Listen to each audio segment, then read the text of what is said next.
প্রিয় দর্শক, আমরা এই মুহূর্তে দাঁড়িয়ে আছি আগানাগর থেকে কালীবাজারের যে সড়কটি রয়েছে সেই সড়কে।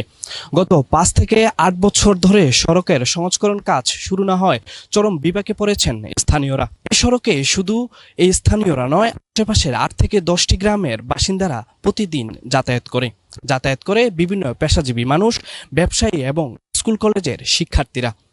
দ্রুত সময়ের মধ্যে এই সড়কের কাজ শুরু হওয়ার দাবি জানিয়েছেন স্থানীয়রা। কিন্তু আজ থেকে ৫-৭ বছর ধরে এটার মধ্যে কোনো রিপেয়ারিং নাই, কাজও নাই, কিচ্ছু নাই, এভাবে চলছে। মানুষ এই যে গাড়ি ভোগান্তির মধ্যে ভরে রয়েছে, অনেক অটো চালা অনেক খালের মধ্যে ভরে গেছে। এরকম রেকর্ড আছে ৫-৭টা গাড়ি নাকি খালে ভরে গেছে। এই জায়গাটা অনেক দিন যাবৎ খুব ভোগান্তি। সাধারণ মানুষ যাতায়াত, বিশেষ করে এই সিএনজি অটোগুলো যে চলে এটাতে খুব কষ্ট হয় এবং অনেক অ্যাক্সিডেন্ট হয়। এই যে ভাঙ্গা রাস্তাগুলো অনেক দিন যাবত এই রাস্তাটা কোনো মেরামত করা হচ্ছে না। ১৫-২০ দিন এই রোডটাতে চলাচল করতে পারে নাকি, বরং মানুষের জনগণের ভোগান্তি হয়েছে, ভাড়া বেশি লাগছে। রাস্তা খারাপের কারণে গাড়ি ঘোড়া নষ্ট হয়, তারপরে আপনার প্যাসেঞ্জারও মনে করেন যে ওনা করে, অথবা তারাও ভোগান্তি হয়।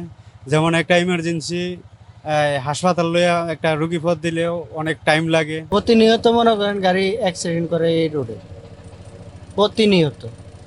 আর এই যে বড় বড় গর্ত দেখেন, ওই মাথা পর্যন্ত দেখেন, অবস্থা খুবই খারাপ। আমরা যে গাড়ি চালাই একবার নিজেই বয়ে থাকি সর্বক্ষণ। বড় বড় গর্তের সৃষ্টি হয়েছে, যার কারণে জনদুর্ভোগ সৃষ্টি হয়েছে, মানুষ চলাফেরা করতে খুব সমস্যা হইতেছে। বর্ষা এবং কি শুষ্ক উভয় মৌসুমে মানে বেহাল পরিস্থিতি। স্থানীয় প্রতিনিধি যারা আছে, যেমন আমাদের কুমিল্লা ৬ আসনে এমপি মহোদয় আছে, উনি যাতে এদিকে একটু দৃষ্টি দেয়, যা আমাদের রাস্তাটা যাতে সুন্দরভাবে কাজটা সম্পূর্ণ করে দেয়, যাতে জনদুর্ভোগটা কিছুটা লাঘব হবে।